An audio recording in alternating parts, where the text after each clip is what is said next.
والدین وہ ہستی ہیں جن کے احسانات ہم پر سب سے زیادہ ہیں. ان کے احسانات کا بدلہ ہم چکا نہیں سکتے، لیکن ہاں ایک صورت ہے کہ ہم ان کے لیے زیادہ سے زیادہ دعائیں کریں، خصوصاً اس وقت جب وہ دنیا سے جا چکے ہوں اور ہم ان کے لیے کسی قسم کی کوئی جسمانی خدمت یا مالی خدمت یا کسی اور طریقے سے کوئی مدد ان کی نہ کر سکتے ہوں. جب انسان فوت ہو جاتا ہے تو اس کے اپنے عمل کا سلسلہ ختم ہو جاتا ہے.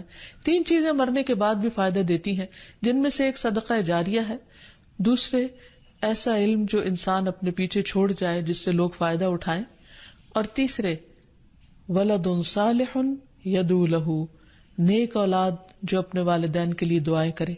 یعنی بیٹے کی دعا یا بچوں کی دعا اپنے والدین کے حق میں قبول ہوتی ہے، اس لیے خوب خوب دعائیں کرنی چاہیے.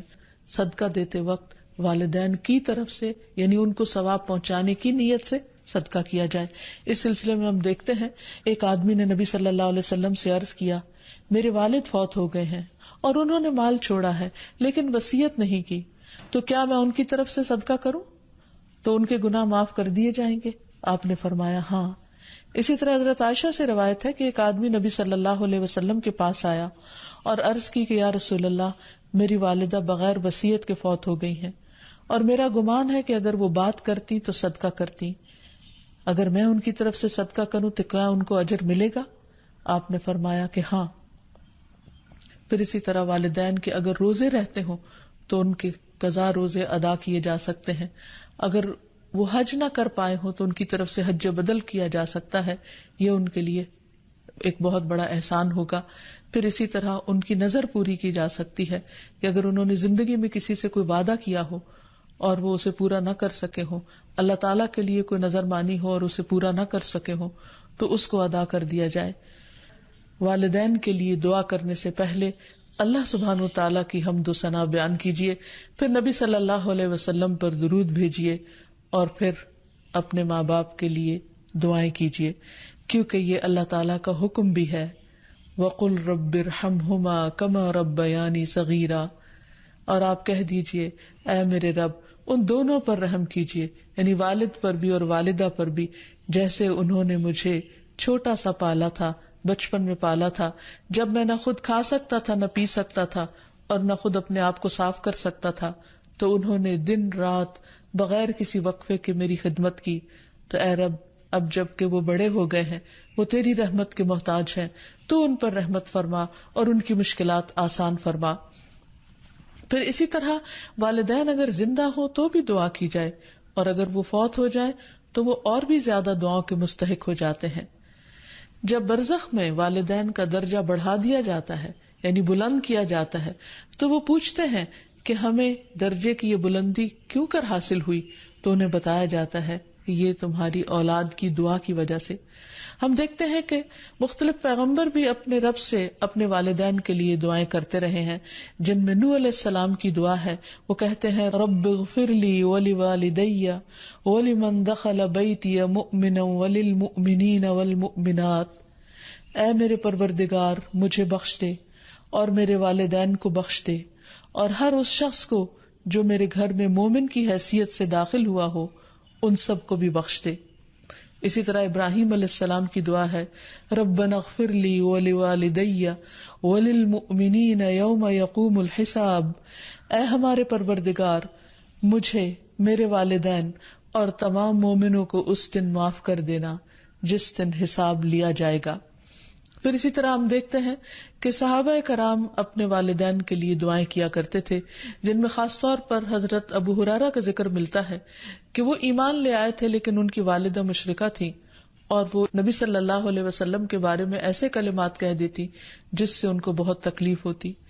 تو ایک مرتبہ اسی طرح کے کچھ کلمات سن کر وہ روتے ہوئے نبی صلی اللہ علیہ وسلم کے پاس آئے، کہنے لگے کہ یا رسول اللہ صلی اللہ علیہ وسلم آپ میری والدہ کی ہدایت کی دعا کیجیے. بہرحال آپ صلی اللہ علیہ وسلم نے ہاتھ اٹھا دیے، ان کے لیے دعا کی، اور جب حضرت ابو ہریرہ واپس گھر پہنچے تو ان کی والدہ اسلام قبول کر چکی تھی. حقیقت یہ ہے کہ والدین کے لیے خود بھی دعا کرنی چاہیے اور دوسروں سے بھی دعا کی درخواست کرنی چاہیے. حقیقت یہ ہے کہ ہم پر انسانوں میں سے سب سے بڑا احسان ہمارے والدین کا ہے.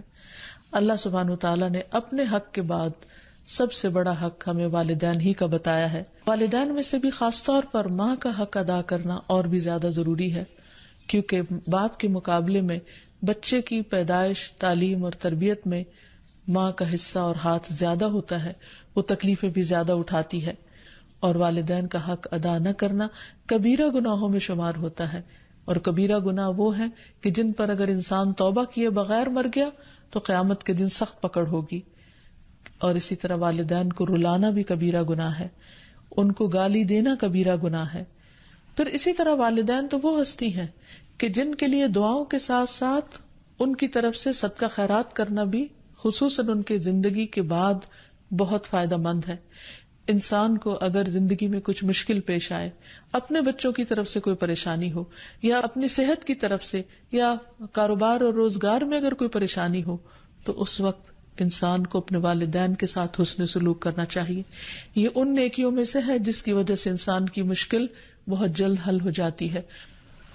تو خلاصہ یہ ہے کہ انسان اپنے والدین کے ساتھ جو احسان کر سکتا ہے، اس میں جب وہ زندہ ہوں تو ان کا دل خوش کرے، ان کی خدمت کرے، ان پر اپنا مال خرچ کرے، ان کی اطاعت اور فرما برداری کرے، خواہ وہ اللہ کے فرما بردار ہوں یا نہ ہوں، ان کے ساتھ حسن سلوک کرتا رہے. جب وہ فوت ہو جائے تو ان کی طرف سے صدقہ خیرات کرے، والدین کے دوستوں کے ساتھ حسن سلوک کرے، اور اس کے ساتھ ساتھ ان کے لیے خوب خوب دعائیں کرے. اور خصوصاً یہ مختصر سی دعا جو اللہ سبحانہ وتعالی نے خود حکم دیا کرنے کو، رب ارحمہما کما ربیانی صغیرا، اس دعا کی خوب خوب تکرار کرے اور ان کی بخشش کی بھی دعا کرے. اور آخر میں ہم سب دعا کرتے ہیں اپنے والدین کے لیے کہ اللہ تعالیٰ ان پر اپنی رحمتیں فرمائے اور ان کو اپنا پسندیدہ بنا لے، اور اگر وہ دنیا سے جا چکے ہیں تو انہیں جنت میں اعلیٰ مقامات عطا فرمائے. وآخر دعوانا ان الحمد للہ رب العالمین. السلام علیکم ورحمۃ اللہ وبرکاتہ.